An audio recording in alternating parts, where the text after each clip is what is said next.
Bueno, buenos días chicos. El día de hoy vamos a empezar la clase recordando todo lo que vimos la clase pasada. Recordemos que ahora tenemos un nuevo horario, ¿no? Más ajustadito para poder completar todas las clases y que ustedes tengan todos los conocimientos que necesitan para rendir sus pruebas. El día de hoy vamos a ver lo que es enlace químico y un poco, mejor dicho, la introducción de gases, de la ley de los gases. Entonces, para recordar, les voy a proyectar la, la presentación pasada.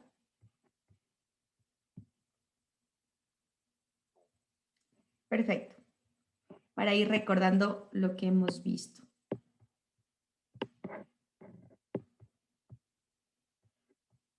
Voy a poner en modo presentación para ir recordando brevemente todo lo que ya hemos revisado con ustedes.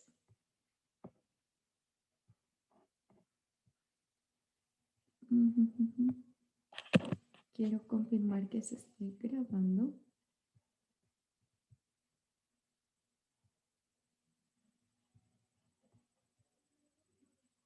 Ok, creo que sí se está grabando. Perfecto, entonces como una introducción o como un inicio a lo que era la tabla periódica, nosotros vimos temas de configuración electrónica. ¿Por qué? Porque la tabla periódica tiene dos criterios principales. O sea, hay más criterios, pero los principales son el Z, que está ordenada por Z creciente, y... Espérenme un ratito.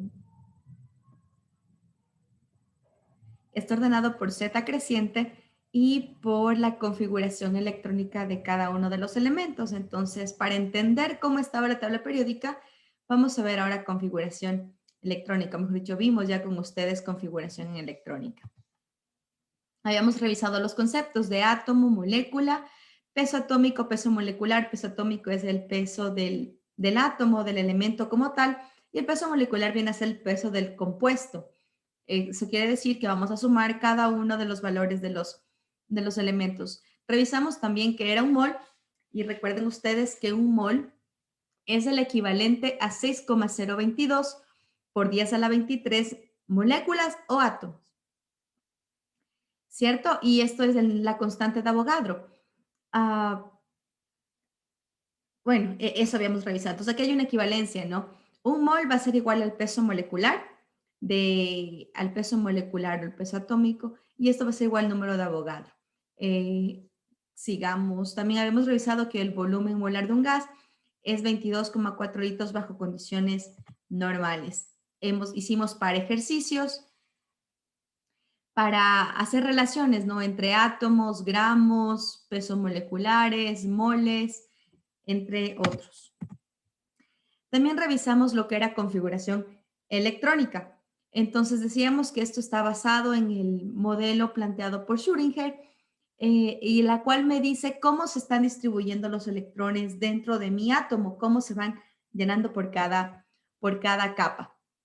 Y claro, me dice que primero ingresa a los subniveles de menor energía y luego a las de mayor energía.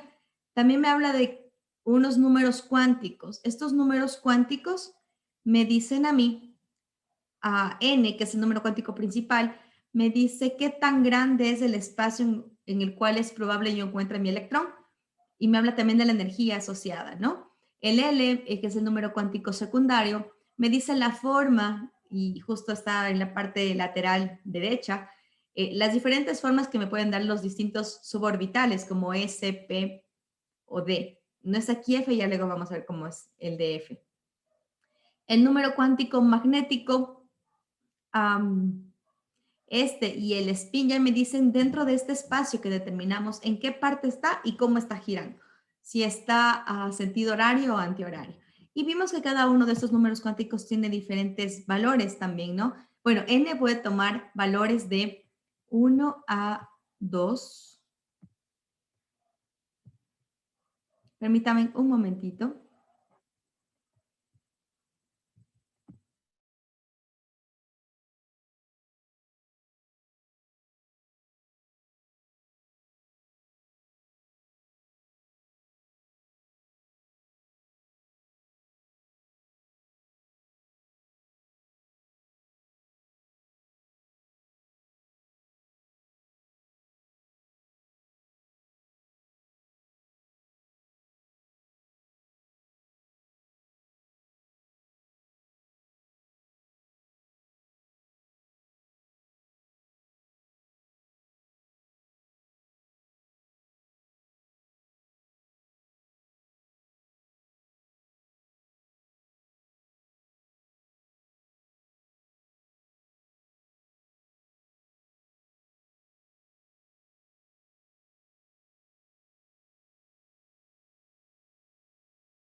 Listo.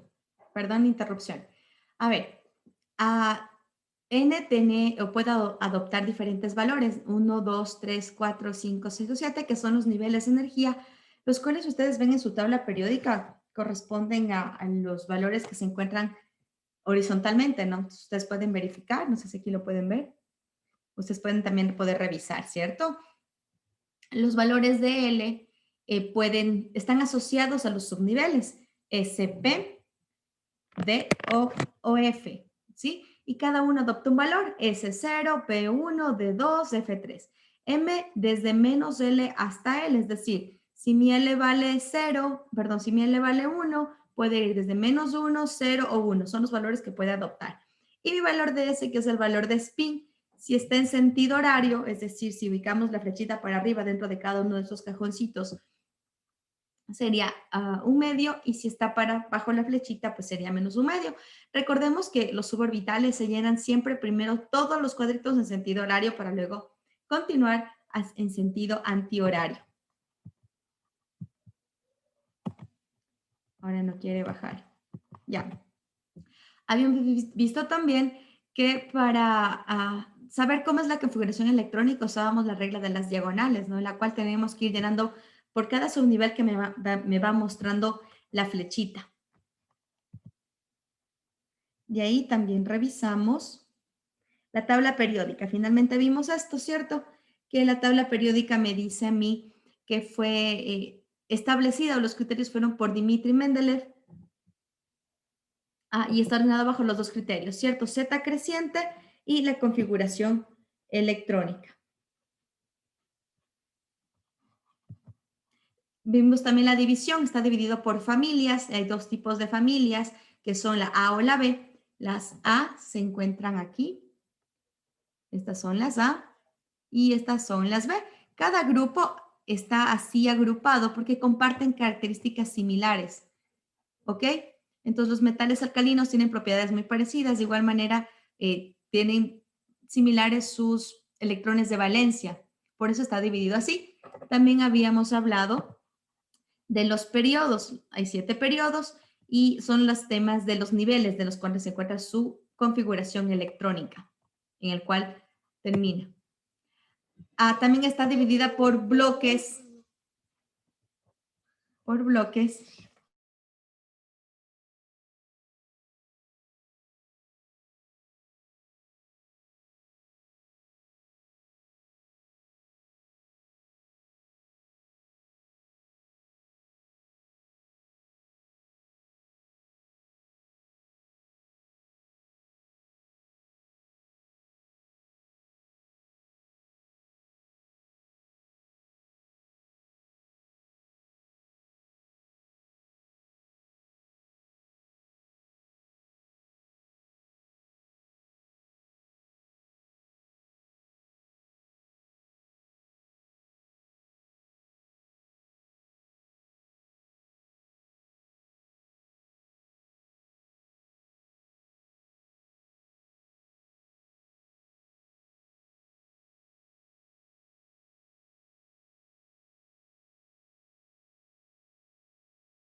Ya, volvemos. También está dividida por bloques, ¿cierto? Tenemos bloques S, P, D o F, que ustedes también podrán recordar cómo están las formas en las cuales ustedes pueden encontrar probabilísticamente el electrón.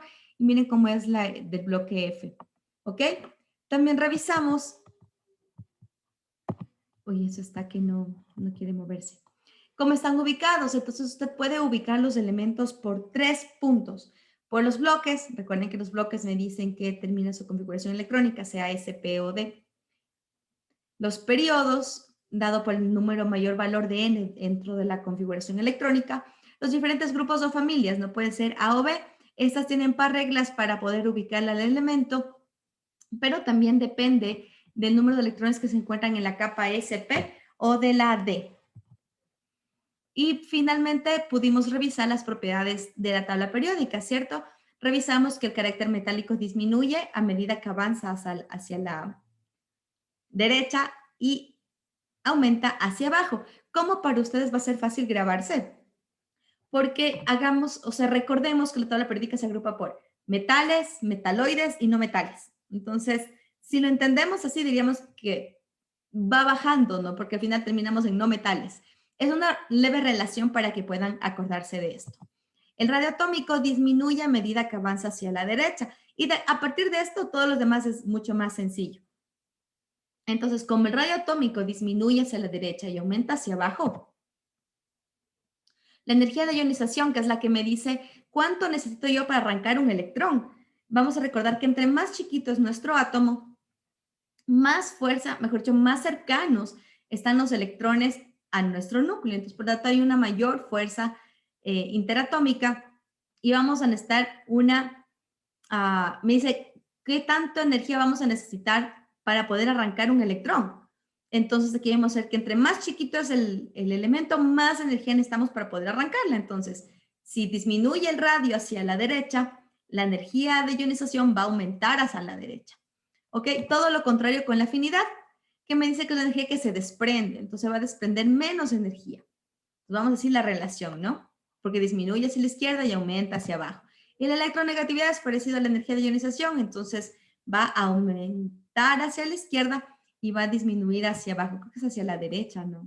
Así, aumenta hacia la derecha. Creo que estoy perdida en los lugares, derecha o izquierda. Y bueno, ahora sí vamos a entrar en materia, vamos a revisar el enlace químico. ¿Qué es el enlace químico? El enlace químico es el conjunto de fuerzas que van a mantener unidos a los átomos dentro de las moléculas. Entonces, comprendamos que los enlaces que vamos a revisar el día de hoy me dicen cómo en una molécula, llámese agua, están unidos sus átomos, no cómo se une la molécula de agua con la molécula de agua. No entre moléculas, no intramolecular, sino interatómica. Son los enlaces químicos que vamos a revisar. Entonces, ¿de dónde nace todo esto? Nace de la teoría del octeto, en la cual me dice que los átomos al entrelazarse adoptan una configuración electrónica de los gases nobles, rodeándose de 8 electrones en la última capa. ¿Qué tienen de particular los gases nobles? Es que son moléculas estables, ¿cierto? Al ser estables, se entiende que el universo, que todo busca una estabilidad, un equilibrio. Entonces, para estar en equilibrio, se unen los diferentes átomos bajo esta regla del octeto, logrando cumplir en su última capa de valencia los 8 electrones, de modo que se quede estable el elemento. También vimos que hay transferencia bueno, entonces, ¿cómo se da el enlace químico? Se da por dos temas.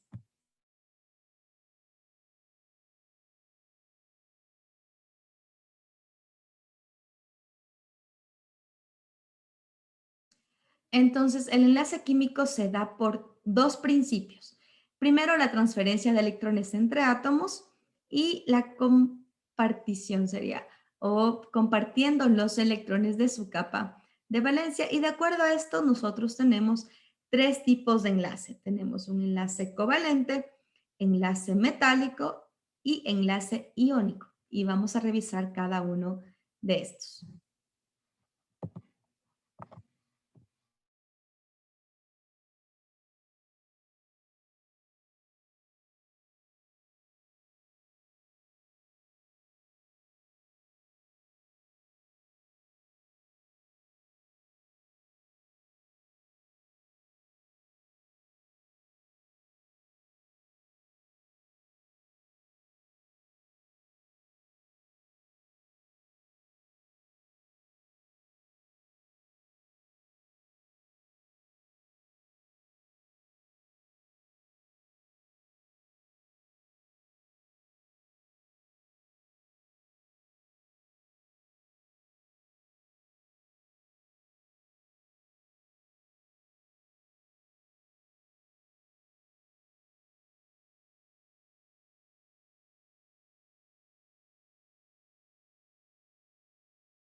De acuerdo, entonces tenemos el primer enlace que vamos a revisar es el enlace Ok, es el enlace iónico.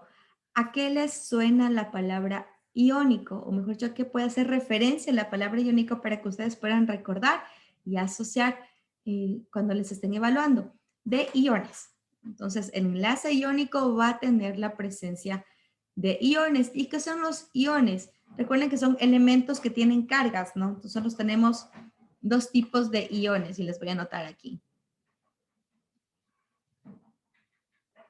Tenemos dos tipos de iones, ¿cierto? Los cationes y los aniones. Los aniones. Los cationes son elementos que van a estar cargados positivamente y los aniones van a ser elementos que están cargados negativamente. Un elemento cargado positivamente es aquel que perdió electrones. Perdió electrones. Y un anión es un elemento que ganó electrones. Ganó electrones. ¿Sí? Entonces, vamos a partir desde eso. ¿Qué característica tiene este tipo de enlace? Que existe transferencia de electrones. Es el único enlace químico en el cual existe transferencia de electrones. En los demás, existe una compartición o comparten sus electrones en la última capa. ¿Ok? Esta tiene una naturaleza electroestática. Me dice que este enlace ocurre entre átomos de energía de ionización baja. Entonces, recordemos, si el radio atómico disminuye hacia es derecha, no, yo estoy equivocada, es derecha, hacia la derecha, disminuye hacia la derecha a medida que vamos recorriendo la tabla, la energía de ionización, que es la energía necesaria para arrancar un electrón, va a ser muchísimo más grande entre más chiquito es mi electrón. Entonces, si me dice que tiene energía de ionización baja, hace referencia a las familias, a las primeras familias que ustedes van a encontrar en la tabla electrónica, ¿no? Que es la 1A y la 2A. Y dice que este enlace también va a ocurrir con átomos con afinidad electrónica baja, que es lo contrario, ¿no? Eso va al lado opuesto, que son aquellos que se encuentran en la familia, me dice 6A y 7A. Y ahí tenemos al oxígeno, flúor, cloro, bromo, yodo, sodio, potasio y todo lo que ustedes pueden ver en sus tablas periódicas. ¿Ok? Ya, entonces aquí tenemos un ejemplo claro, que es el cloruro de sodio, el NaCl. Ustedes van a ubicar el sodio, van a ver que el sodio se encuentra en la familia 1A, en el periodo 3. Ahí se encuentra el sodio. Entonces, cumple, ¿cierto? De ahí, perdón.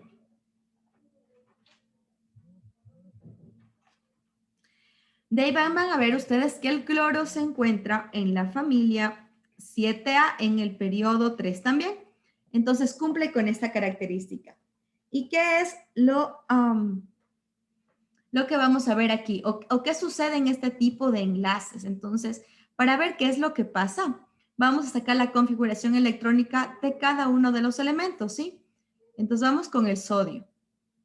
El sodio. El sodio tiene un ZD. Recuerden que el Z es el número que ustedes van a encontrar en la parte superior izquierda de su elemento. Entonces aquí me dice 11. El Z del sodio es 11.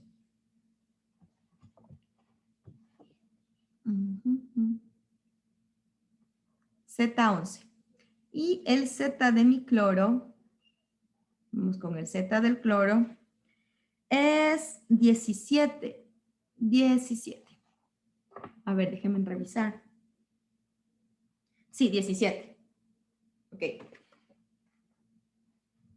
Entonces, vamos a ver qué es lo que pasa con este tipo de elementos, ¿sí?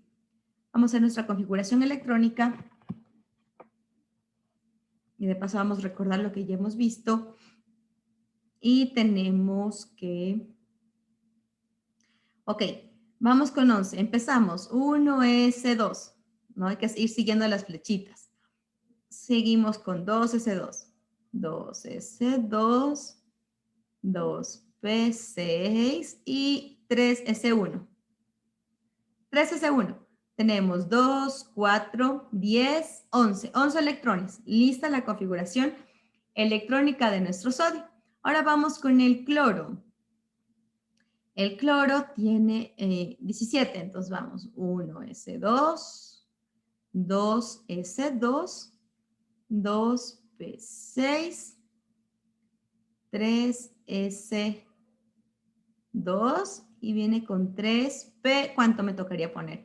Tengo 2, 4, 10, 12 y 5. ¿Cierto? ¿O estoy mal?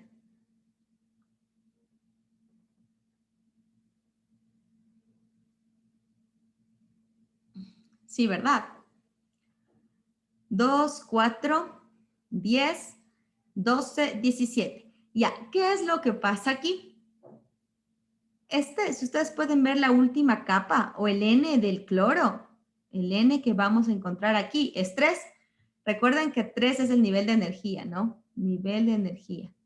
Nivel de energía. N es el número cuántico 3. Entonces, en el nivel de energía 3 que tiene las capas de S y P, ¿cuántos electrones tenemos? 2 y 5. ¿Qué busca el elemento? La estabilidad, ¿cierto? ¿Y cuál es la estabilidad? Tener 8 electrones en su última capa de valencia. Entonces, lo que va a pasar es que este electrón del S va a venir acá para completar el octeto.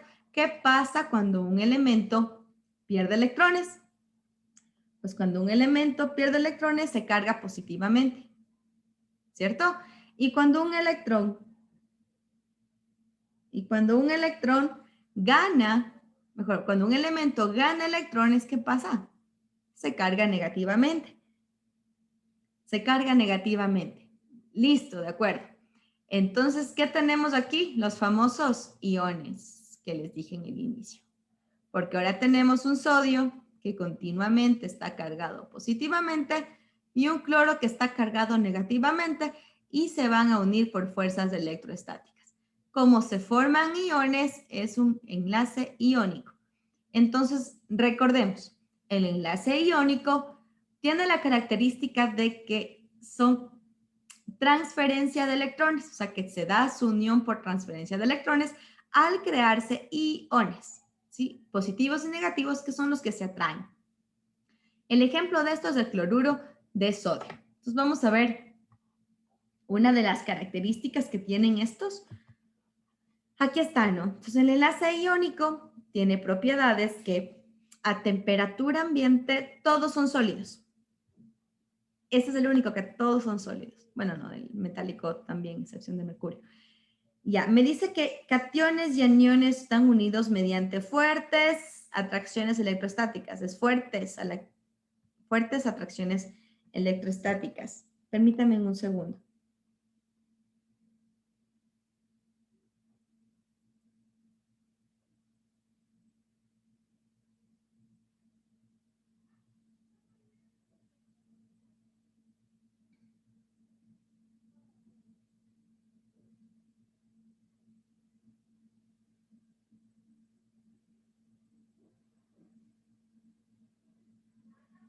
Ya, listo.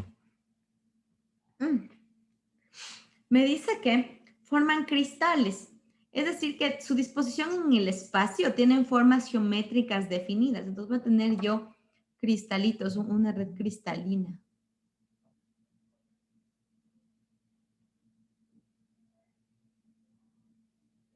¿Sí? Son solubles en agua. ¿Ok? El ejemplo que les di queda perfecto, ¿no? El NaCl, que es el cloruro de sodio, o la sal, se disuelven en agua. Sí, ¿cierto? Disueltos o fundidos transportan la corriente eléctrica, es decir, son electrolitos. Y de esta cumple la sal, ¿cierto? Y aquí están todos los elementos con los cuales existen los electrolitos, ¿no? El sodio, el potasio, el magnesio con el calcio y ahí está el cloro. Puntos de fusión y ebullición altos. Entonces, estas son las características de mi enlace iónico, ¿de acuerdo? Vamos con el siguiente tipo de enlace. Nuestro enlace covalente. Me dice que tiene su característica es que ellos comparten el par de electrones entre dos átomos. Su naturaleza es electrostática. Este enlace ocurre entre átomos de electronegatividades altas. Perfecto. ¿Cuáles son los elementos de electronegatividades altas? Recordemos otra vez las propiedades de la tabla periódica, ¿no? Entonces, quien mayor electronegatividad tiene es el flúor. Es decir, va aumentando la electronegatividad a medida que avanzamos nosotros en la tabla hacia la derecha, no es hacia la izquierda. Ya he estado mal en esa escritura. ¿De acuerdo? Generalmente átomos de no metales o entre átomos de no metal y el hidrógeno, ¿ok? Entonces vamos a ver los ejemplos. Me dice que este enlace covalente ustedes van a poder ver entre no metales. ¿Cuáles son los no metales? Cloro, bromo, yodo, tenemos el oxígeno, azufre, no sé, nitrógeno, entre otros. Cuando tenemos este tipo de uniones entre ellos, lo que vamos a tener es un enlace covalente. De entrada, si ustedes ven una unión, o mejor dicho, un compuesto, una molécula entre no metales, saben que están unidos por enlaces covalentes. ¿Qué otro más? ¿Qué otro tipo me dice aquí? Me dice también entre átomos de no metales y el hidrógeno. ¿Ok? Y aquí pongo el ejemplo clarito del cloruro, del cloro y el hidrógeno, el ácido clorhídrico, del ácido clorhídrico. Entonces, ya, este tipo de elementos van a tener enlaces covalentes. Me dice que aquí, en cambio, no existe una formación de iones. No existe esa parte. Lo que existe es una compartición de electrones. Entonces, aquí pueden ver, ¿no? El hidrógeno no cumple con la regla del octeto, ¿no? Con 2 ya se llena su nivel de energía y se queda estable. Pero el cloro sí necesita este octeto. Entonces, ¿qué es lo que pasa? El electrón del hidrógeno viene acá, ¿sí? Entonces tienen esta unión, al hidrógeno le rodean 2 electrones y queda estable, y al cloruro y al cloro le rodean los 8, ¿sí? Este es el enlace covalente. Es un ejemplo. Voy a borrar esto.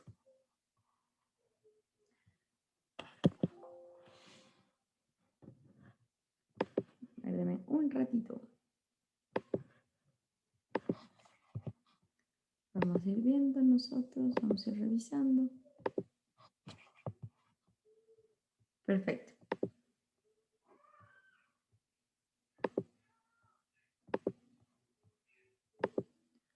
Perfecto, ya. Entonces, las propiedades de mis enlaces covalentes. Dice que a temperatura ambiente pueden ocupar cualquiera de los 3 estados que habíamos revisado de la materia. Pueden ser bien sólidos, líquidos o gaseosos. Pueden encontrarse en los 3 estados de la materia. A diferencia del enlace iónico, en el cual habíamos visto que únicamente existen en estado sólido, ¿no? A temperatura ambiente, eso hay que recordar. Dice que las fuerzas intermoleculares que los unen son débiles, dependiendo, ¿sí? Dependiendo del tipo de enlace, dependiendo del tipo, no de enlace, perdón, del tipo de elementos que estén sujetos en este compuesto, ¿ok? Porque si tenemos electronegatividades altas de los que están uniéndose, va a ser más difícil separarlos, ¿cierto? Pero si tenemos electronegatividades bajas, es decir, si está unido con el hidrógeno, pues va a ser más débil. Todo va a depender de qué elementos estamos nosotros utilizando para ver cuál es más fuerte o cuál es más débil, qué enlace es más fuerte o qué es más débil, porque todo depende de la electronegatividad aquí, ¿sí? Dice que los sólidos forman cristales, es decir, yo tengo elementos en cualquier estado de la materia, puede ser sólido, líquido y gaseoso, pero que cuando es sólido, estos sólidos van a formarme cristales. Algunos son solubles en agua. ¿Por qué algunos? Y ya vamos a ver esto a continuación. Porque si ustedes recordarán, hay dos, bueno, dentro de los tipos de enlace covalente, hay unos con los cuales se forman o no las soluciones o permiten ver qué se puede disolver y qué no. Ahí vemos conceptos de cosas polares o de elementos polares y los no polares, ¿ok? Entonces se dice que lo polar se disuelve en lo polar, lo no polar se disuelve en lo no polar. Entonces, por eso me dice aquí que algunos son solubles en agua. Es decir, aquellos que sean polares se van a disolver en el agua. Los polares con los polares, los no polares con los no polares. Y vamos a ver qué significa eso. Vamos a recordar. Entonces, me dice que disueltos o fundidos no transportan la corriente eléctrica, es decir, no son electrolitos. Entonces, si en sus pruebas les mencionan algo de que transfieren electricidad, de entrada es enlace iónico. De entrada. Más no covalente. El covalente me dice que no transporta la corriente eléctrica, no son electrolitos. Y que a comparación de mi enlace iónico, estos tienen puntos de fusión y ebullición bajos. ¿Ok? Ahí tenemos el cloruro de berilio como uno de los ejemplos y el tricloruro de boro también, para que ustedes puedan revisar, ¿no? Entonces, veamos. Ay, perdón, esto de las clases temprano sí está fuerte, ¿no? Vamos a ver si es que cumplen, ¿no? Recuerden, ¿entre qué se daba el enlace covalente? Entre no metales y entre no metales y el hidrógeno. Entonces, vamos a ver dónde está el berilio. Vamos a buscar el berilio y el berilio. Me han puesto de la 2A. ¿Será covalente? No parece ser covalente. El boro y el cloro. Vamos a ver el boro y el cloro. El boro y el cloro son los no metales. Son no metales, ¿sí? Ahí podemos ver claramente cómo se forma nuestro enlace covalente. Ahora vamos con la clasificación. ¿De acuerdo? Creo que quisieron poner cloruro de boro, pero bueno. Vamos a ver la clasificación del enlace covalente. Entonces, mi enlace covalente, esto es más para comprensión de cómo podemos encontrar los diferentes enlaces, más que porque se tengan que memorizar, ¿sí? Lo importante de esto, lo que más se resalta son los no polares y polares que les había mencionado hace poco. Entonces tenemos la clasificación.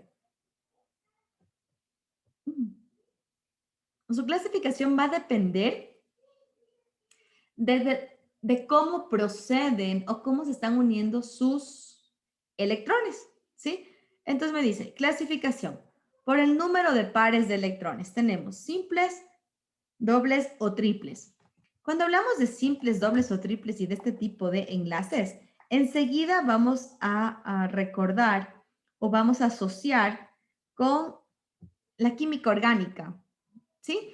Porque en la química orgánica nosotros tenemos tres tipos de enlaces. Tenemos el enlace simple, doble y triple. El enlace simple, doble o triple son los que se conocen como alcanos. Bueno, este solo, ya vamos a ver esta profundidad despuesito, ¿no? Sino que aquí queda perfecto para mencionarlos. Los alquenos y los alquinos. La diferencia entre estos tres tipos son las uniones, ¿no? Aquí tenemos la unión simple carbono-carbono, la unión carbono-carbono mediante enlace doble y el triple enlace carbono-carbono. Entonces me dice número de pares de electrones. Vamos a ver que en el simple se comparte un par de electrón, ¿ok? Somos carbono, hidrógeno, hidrógeno, hidrógeno, carbono, hidrógeno, hidrógeno, hidrógeno. Oye, ahora, esta semi-desarrollada, porque les hice una semi-desarrollada, hagámosle la de Lewis. El futuro de Lewis tendríamos así, ¿no? Tun, tun, tun. Push. Tun, tun, tun. Tun, tun, tun. Ya.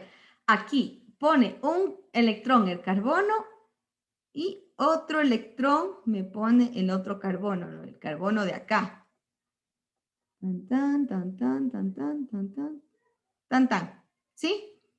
Porque aquí tenemos el hidrógeno, el hidrógeno, el hidrógeno, el hidrógeno, el hidrógeno, el hidrógeno. Entonces, aquí me aporta un electrón el hidrógeno, uno el hidrógeno, uno el hidrógeno, pone 4 el carbono, y aquí pone otros 4 y los otros están por el hidrógeno. Y aquí vemos que en este enlace tenemos un enlace simple, es decir, cada uno comparte un par de electrones. ¿Cómo va por el enlace doble? Entonces, vamos a borrar esto.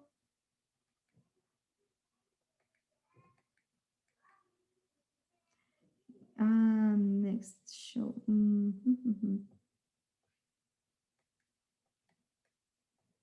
Que verán, la otra vez aplasté y se borró. Bueno, dejémosle ahí, que no sé cómo borrar. Ya, ¿cómo es el enlace doble? En el enlace doble vamos a hacerle la estructura semidesarrollada. Es así, ¿no? Carbono, carbono. Aquí tiene hidrógeno. Hidrógeno. 1, 2, 3, 4. Listo. Carbono. ¿Ya? 1, 2, 3, 4. 1, 2, 3, 4. Perfecto. Entonces, ¿cómo es la estructura de Lewis de este? Así. Voy a ponerle un puntito, XX, carbono. ¿Cierto? Un X del carbono, un X del carbono, un puntito del carbono, un puntito del carbono. Aquí vamos a poner un visto del hidrógeno. Un visto del hidrógeno, un visto del hidrógeno. Visto del hidrógeno. Listo, y tenemos los electrones que están compartiendo. Entonces, ¿qué pasa en el centro? Veo que están compartiéndose dos pares de electrones, es decir, doble. Perfecto.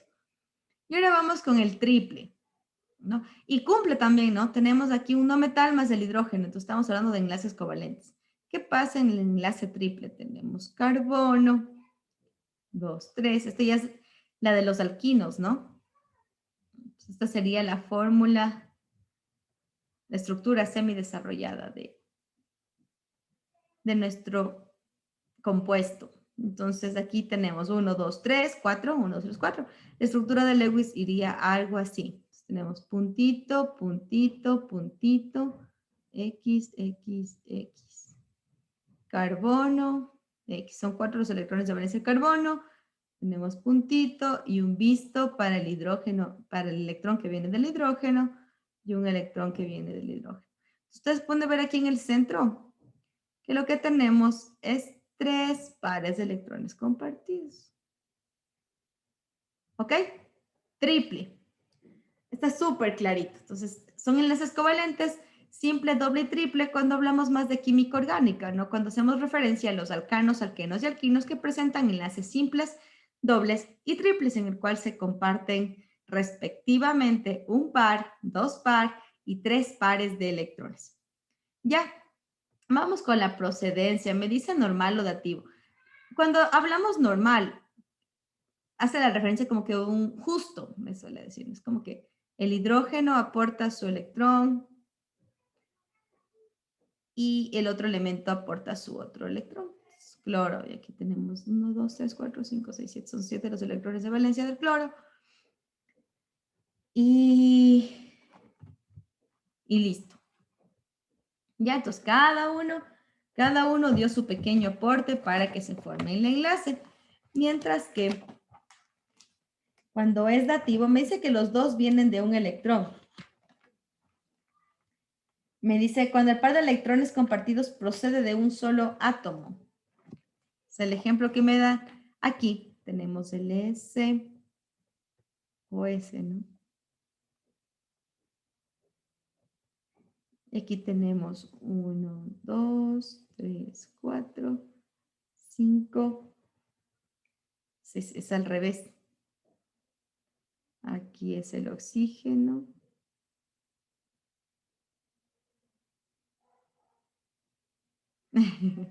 A ver, no puedo borrar, no sé cómo puedo borrar. Ay, sí, ya lo logré. Ya, dativo. Bueno, los otros sí van a recordar, ¿cierto? Tenemos CO2, el oxígeno, el azufre y el oxígeno. Entonces, rayitas solo. 2, 3, 4, 5, 6. 1, 2, 3, 4, 5, 6. Y mi azufre. Ya. Entonces aquí vemos que da 2, ¿cierto? Que aporta 2 el oxígeno. Eso se le conoce como uno dativo. Básicamente podemos revisar los otros que nos podemos sacar ejemplos similares. Pero vamos con lo que nos interesaba mucho más, que era el no polar y el polar y de qué depende. Como les había dicho, este tipo de enlace depende mucho de las electronegatividades de cada uno de los elementos. ¿Y qué me decía que era la electronegatividad? Era la capacidad, podríamos decirle, o qué tanto atrae los electrones, ¿cierto? Cada uno de los elementos químicos y que hasta aumentaba a medida que avanzamos a mano derecha en nuestra tabla periódica. Entonces, les voy a escribir por aquí. Ok. ¿Cuándo es no polar? No polar dice, en otras palabras, no tiene polos. No tiene polos. No tiene polos o no. O es simétrico. No tiene polos, no tiene así formas, no tiene extremidades así. ¿Qué ejemplos pueden ser? Les voy a poner un ejemplo, ¿ya? El yodo. Recordemos que casi todos los elementos químicos en su forma, en su estado natural se encuentran diatómicamente, no como moléculas. Entonces no existe el yodo solito así en la naturaleza, existe como molécula yodo 2. Entonces, ¿qué pasa? Vamos a la estructura de Lewis de nuestro elemento.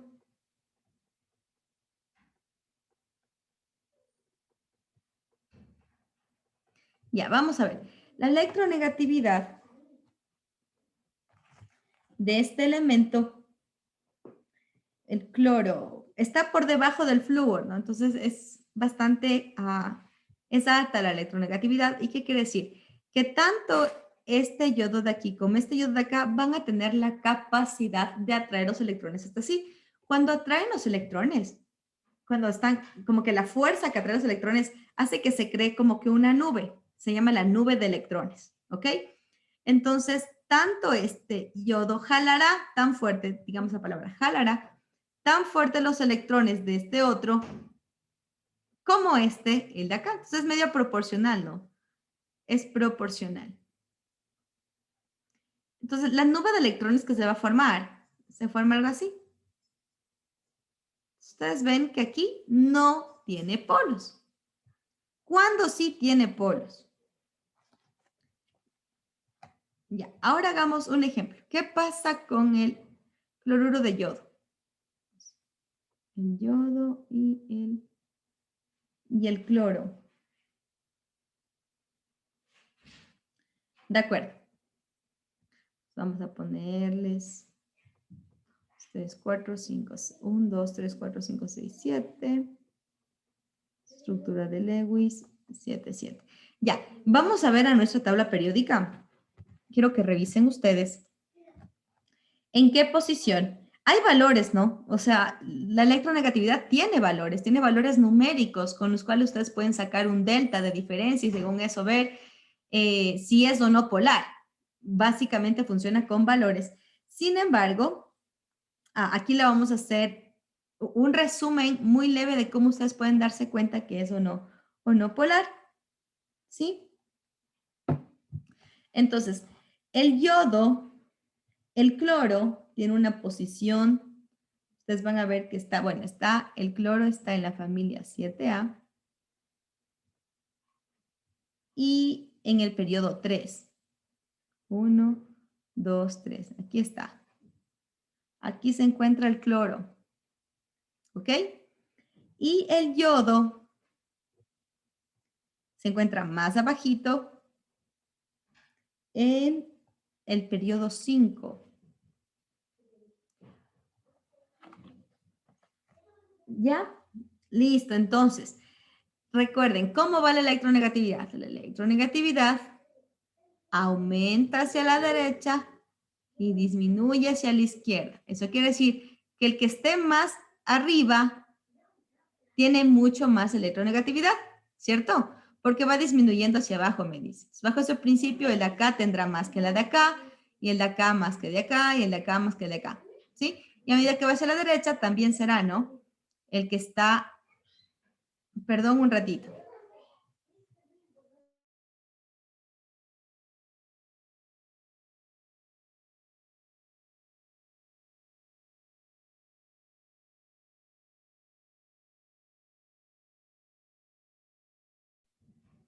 Ok.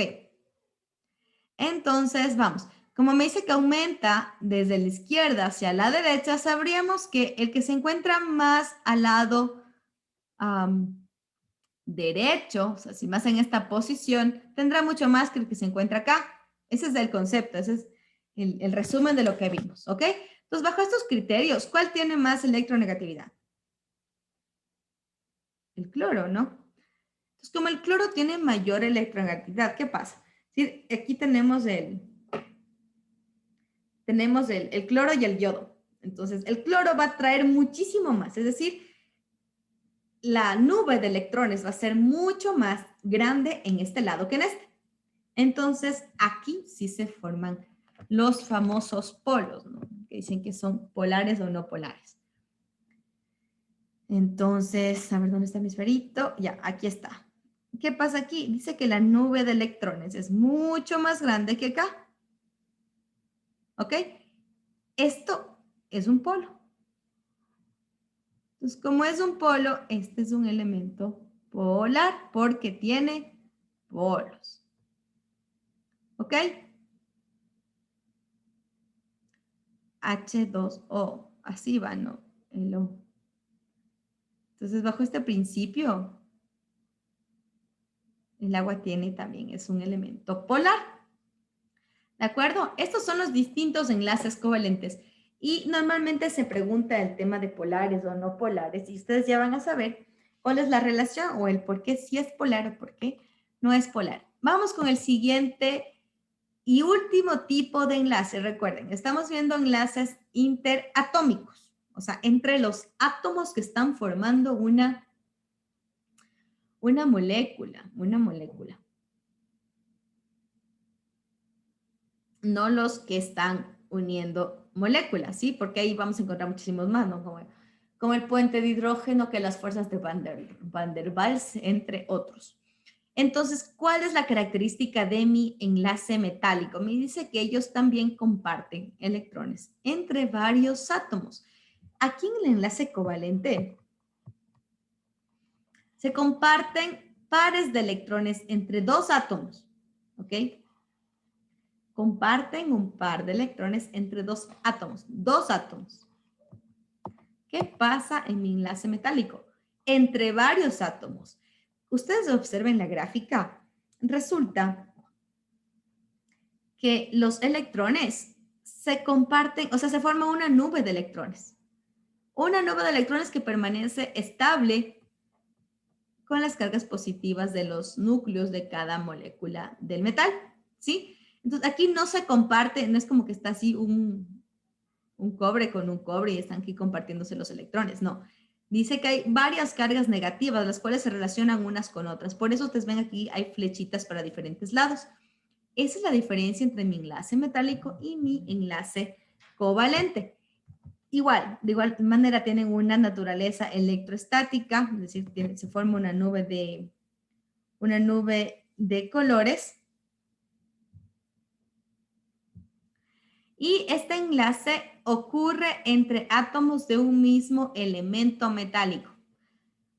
Es decir, todo lo que sean metales. Vamos a nuestra tablita periódica. Metales, tenemos el cobre, el oro, ¿qué otro más? El níquel, la plata, todos estos son metales. Entre ellos dice, ¿no? Entre un mismo, es decir, un mismo significa esto, ¿ok? Hago esto. Recuerden que los elementos normalmente en la naturaleza se encuentran diatómicamente, diatómicos, es decir, de dos átomos, ya una molécula, ¿ok? Entonces van a ocurrir entre mismos elementos metálicos. Aquí el ejemplo clarito es el cobre.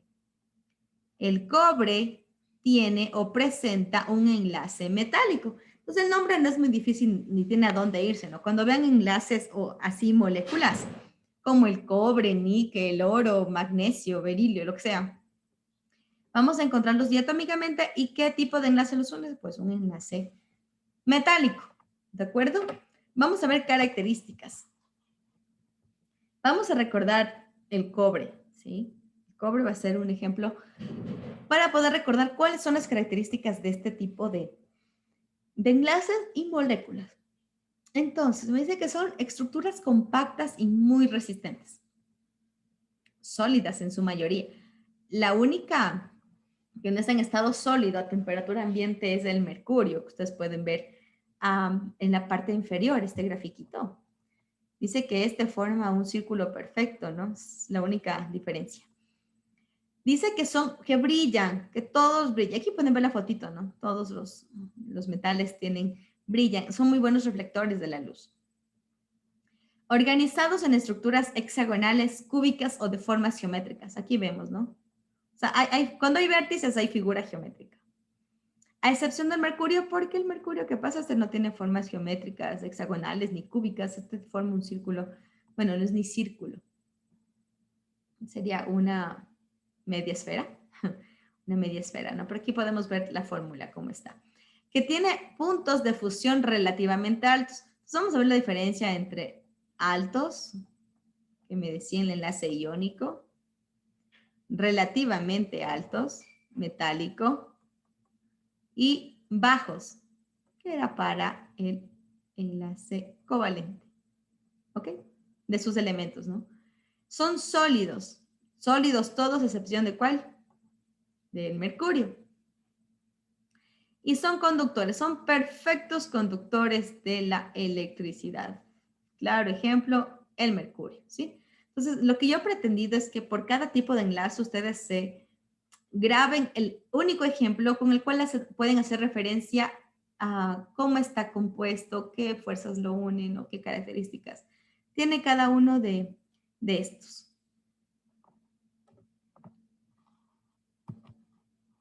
Y aquí está un cuadro resumen de lo que vimos ahorita, ¿no? Entonces me dice que tenemos el tipo de enlace iónico, covalente y metálico, que son los tres que revisamos. ¿Qué elementos intervienen aquí?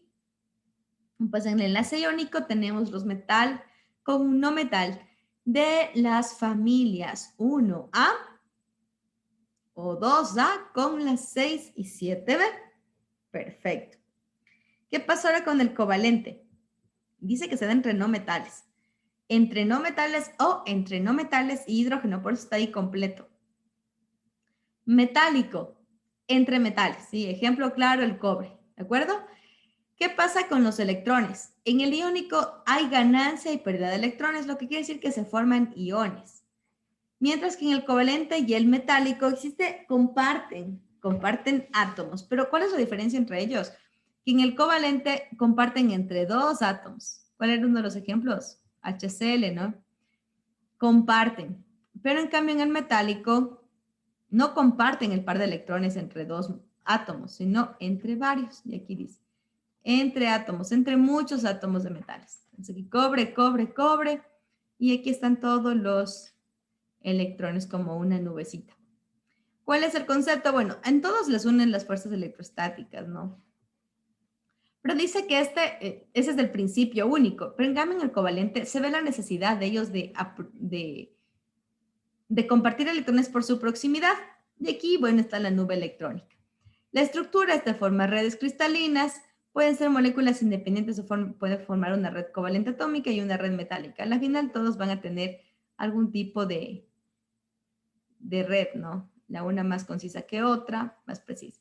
Y los ejemplos, revisamos, que es el cloruro de sodio. Bueno, aquí tenemos H2O. Y yo estaba haciendo mal la molécula del agua antes. ¿En qué estaría pensando? Aquí no. Es así. H2O. HHO. Es bien así. Bueno, es chiquita esta. ¿Qué elemento también estaría poniendo yo aquí? Ya. De acuerdo. Entonces tenemos el agua, el amoníaco o el hidrógeno. ¿Sí? El diamante grafito y aquí tenemos todos los metales. ¿Ok? Pues ese sería el resumen de todos los tipos de enlace que nosotros podemos encontrar. Y ahora vamos con la ley de los gases. De igual manera, yo les colgaré en la página ejercicios propuestos para que ustedes puedan resolverlos, ¿sí? O bien preguntas de acuerdo a la temática que hemos revisado el día de hoy, la cual espero ustedes intenten hacer y vean con la solución. Y si no concuerda, pues podemos trabajarlo en clase, podemos resolver y ver si o me he equivocado yo o se han equivocado ustedes y en qué fallaron para que puedan ver, ¿no? Para que puedan mejorar su aprendizaje. Y ahora la ley de los gases. De esto vamos a ver una introducción y luego ejemplos de cada una de estas.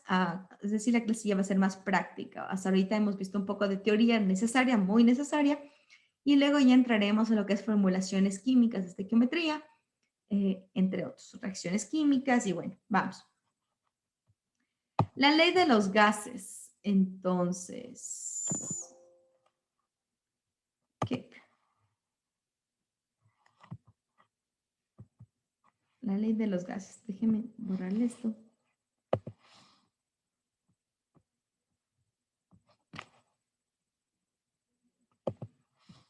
Perfecto. De acuerdo. De acuerdo. Ya. La ley de los gases. Entonces, ¿qué me trata la ley de los gases o a qué hace referencia?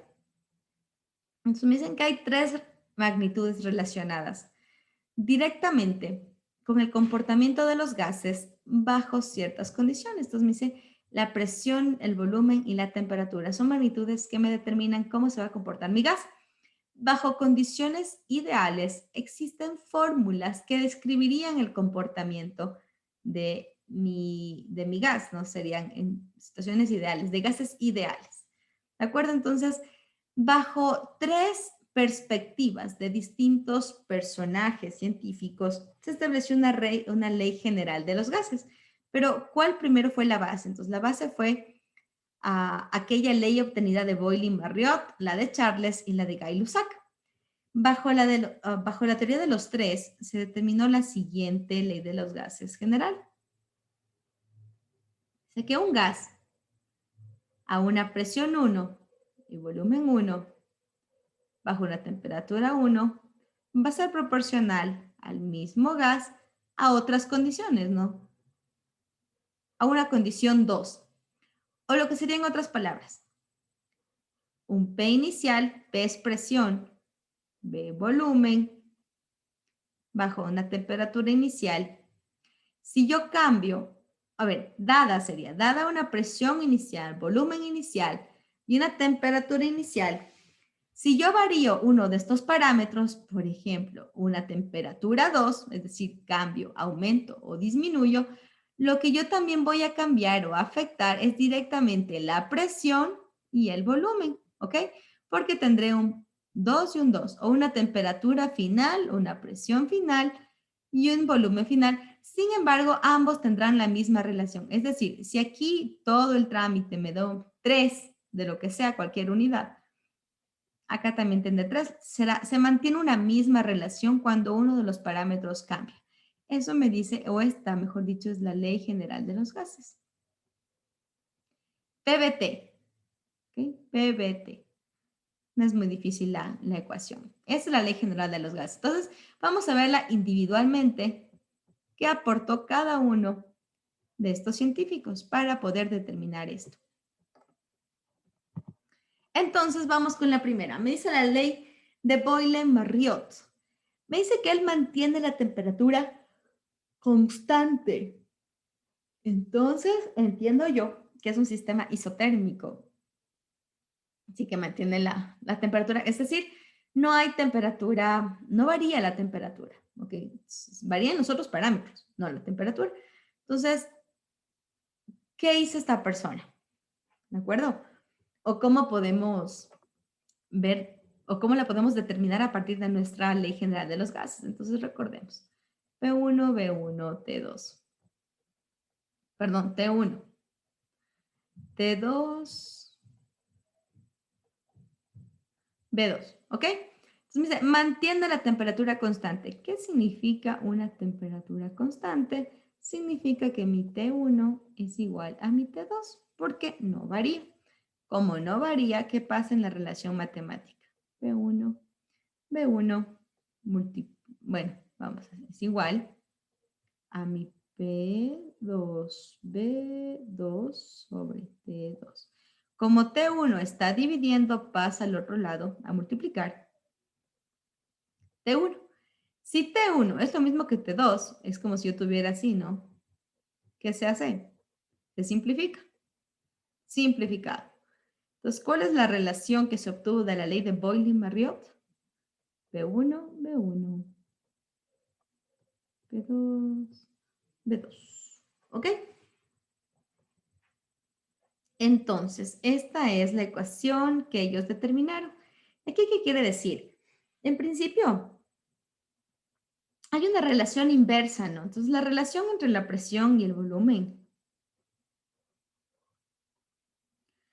es inversamente proporcional. No sé cómo, no, ¿cómo se pone? Inversamente proporcional. Inversamente proporcional. Veámoslo matemáticamente, ¿ok? Bueno, normalmente la temperatura aquí se trabaja en grados Kelvin. La presión y el volumen en litros. La presión, estoy un poco insegura, ya voy a revisar. Si es con atmósferas, sí, pero también podemos tener nosotros, recuerden, miligramos de mercurio como unidades de la presión, pero no, en este caso creo que sí es atmósferas o PCIs también suelen usarse, ¿no? Este dato le voy a confirmar, no recuerdo qué unidades se manejan en la presión, pero sí creo que es atmósfera, estoy muy segura que es atmósfera, ahorita se me fue. El volumen se maneja en litros y la temperatura se maneja en Kelvin, ¿ok? Entonces, vamos con valores. ¿Qué tal si yo aquí tengo una presión de 5 atmósferas, sea lo que sea, ¿no? Y un volumen de 2 litros. ¿Qué es una relación inversamente proporcional? ¿Cierto? Que si yo aumento mi presión, es decir, le pongo 7 atmósferas, aquí ¿cuál es el valor que me daría 5 por 2? 10. 10, ¿cierto? Si yo aumento la presión, ¿qué pasa con el volumen? Disminuye. O sea, aquí mi volumen tendrá que ser ¿de cuánto tendría que ser? Vamos a hacer el cálculo. A ver, permítanme. Permítanme, vamos a calculadora. Bueno, pues no tengo calculadora. Pero bueno, aquí sería la relación de 10. De 10 dividido para 7. 1 por 7, 3, 30, 4 por 7, 28. 1,4 litros. 2. Sí, bueno, dejémosle en 1,4 litros, ¿ok? Entonces, ¿qué pasa? Si yo aumento la presión, el volumen tiene que disminuir cuando no aumentó la temperatura, ¿ok? Matemáticamente está dado el ejemplo, está súper claro. Pero ahora veámoslo a nivel sistémico o como nivel o como ejemplo. Yo tengo una temperatura constante, ¿cierto? La temperatura, ¿qué es lo que hace la temperatura? Mi temperatura está aportando calor o me da una medición, la temperatura interna me da una medición de cuál es la energía cinética de mi sistema, ¿ok? Entonces, si yo tengo mayor temperatura, quiere decir que mis moléculas se están moviendo increíblemente, ¿no? Y el resultado de esta energía cinética, tengo mayor temperatura. Cuando no se están moviendo o se están moviendo muy lentamente, mi energía cinética o mi temperatura es más baja. Si yo tengo un mismo movimiento, es decir, si yo quiero tener una misma relación de energía cinética y yo tengo una presión 1 y un volumen 1, ¿qué pasa si yo disminuyo el volumen?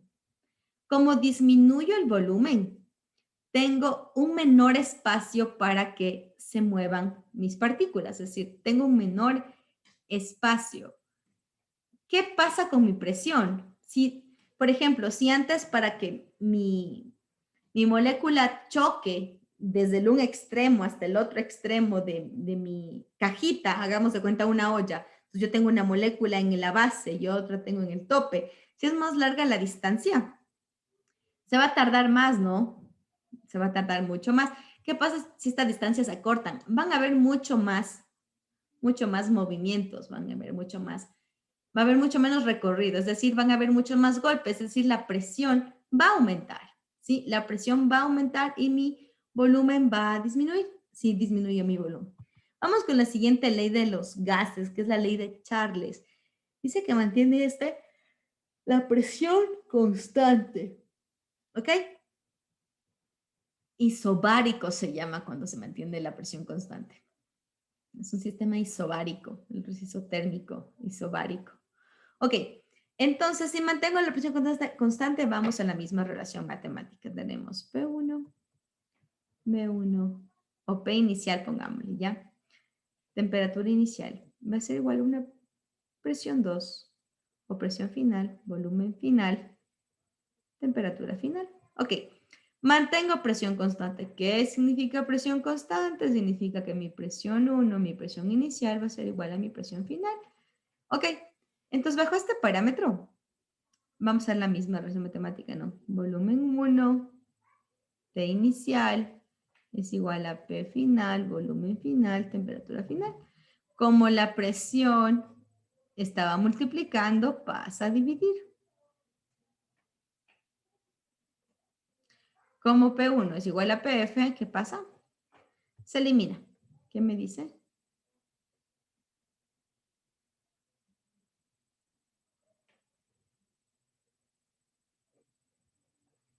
Ok. Mi volumen inicial sobre mi temperatura inicial va a ser igual a mi velocidad, perdón, volumen final, temperatura final. En cambio, aquí tenemos una relación directa, ¿no? Hay una relación directa entre volumen y temperatura. Es decir, si yo aumento el volumen, aumenta la temperatura, y si yo bajo el volumen, baja la temperatura. Manteniendo mi presión constante. La presión, cuando hablamos de presión, es la cantidad de choques que está pasando dentro del sistema, no es la cantidad de choques. Normalmente, en términos físicos, sabemos que la presión es la fuerza que se aplica sobre el área. Entonces, tiene relación, por ejemplo, es lo mismo, pero en otras palabras, porque el choque viene a ser una fuerza en un determinado punto. Es la cantidad de choques que hay internamente dentro de mi sistema. Entonces, si yo mantengo el número de choques, para mantener el número de choques, ¿cierto? A una cierta temperatura y un cierto volumen. Cuando yo disminuyo el volumen,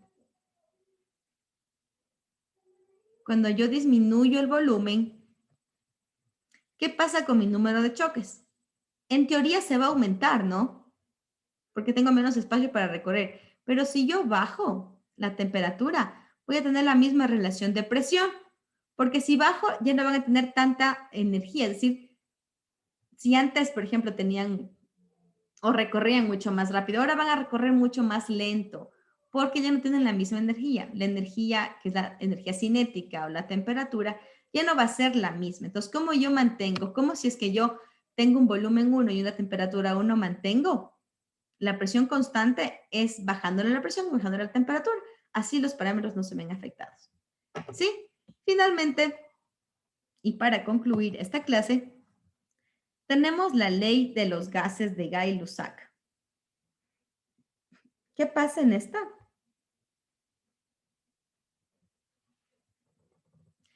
Me dice que Gay-Lussac mantuvo el último parámetro constante. ¿Cuál nos falta? Entonces ya vimos que el Boyle mantuvo la temperatura constante, que el Charles mantuvo la presión constante y este nos falta el volumen constante. Isovolumétrico, creo que se llama el sistema, si no me estoy inventando. Ok, vamos con la misma expresión matemática.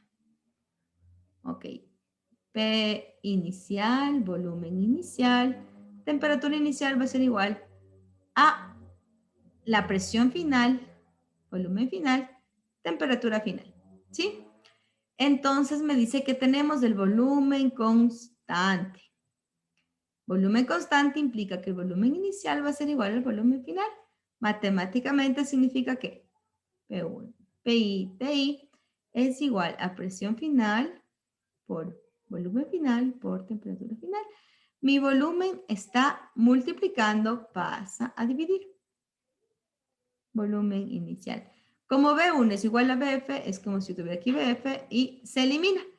¿Qué me dice? Que hay una relación directa entre la presión y la temperatura. Y de este ejemplo, me encanta el ejemplo de la olla de presión. La olla de presión es el mejor ejemplo para esta ley. Porque, a ver, ustedes tienen primero un volumen definido, ¿cierto? Ustedes no van a aumentar durante la cocción el tamaño de la olla. Ustedes tienen una cierta olla. Ustedes tienen una ollita de presión, ¿no? Aquí está la válvula de escape. Es su olla y la someten a fuego. ¿Qué pasa con esto? ¿Qué pasa con esto? Y es facilito. Cuando está iniciando la cocción, pues hay una cierta presión interna, ¿no? Entonces aquí hay ciertos golpes de las moléculas que están, las moléculas de agua. ¿Ok? Entonces, bajo la temperatura 1, que podría ser, me invento, 60 grados, tenemos una presión X.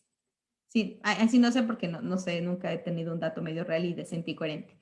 Pero sabemos, ¿qué pasa? Ustedes ya sabrán, los que saben cocinar o han visto a sus madres cocinando, vamos a la válvula. ¿Qué pasa cuando ya tenemos tiempo y ha llegado ya al punto de ebullición mi agua y la temperatura interna ya no está a 60, está a 90 grados centígrados? Que ya tenemos aquí vapor de agua. ¿Qué pasa normalmente con la olla de presión? ¿O cómo yo sé cuando ya está en su punto? Ustedes han visto, ¿no? Que empieza a salir humo por la olla de presión. ¿Qué es lo que sucede internamente? Que la presión aumentó tanto y como no se puede afectar el volumen, porque si pudiera ya se hubiera subido el volumen, ¿no? Ya fuera más grande. Como no puede, como la presión interna ya está muy alta, lo que hace es salir por aquí, por esta valvulita. Si no explotara, ¿no? Si no explota aquí. Entonces, la valvulita lo que hace es que cuando ya la presión está muy alta, empieza a liberar cantidad del fluido para mantener la presión aquí y que no explote. Pero hablando del sistema que vemos ahorita, vemos que a una temperatura inicial hay una cierta presión. Cuando aumenta la temperatura, la presión automáticamente también sube. Y esto bajo un volumen constante. El ejemplo clarito de esto, ya lo vimos, es la olla de presión. Me encanta este ejemplo, creo que es súper práctico. Vamos a ver también el de, por ejemplo, el de...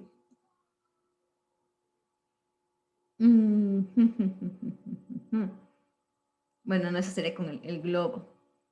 No, creo que ese es un ejemplo claro. Y aquí tenemos lo mismo. En el gráfico que les puse, dice que si yo enfrío, es decir, ¿qué pasa cuando ustedes de aquí cogen y el ollita para bajarle la presión para que ustedes puedan abrir la tapa? Porque ustedes cuando acaban de cocinar no pueden abrir de una sola la tapa, ¿no? Porque sale todo el vapor y les quema.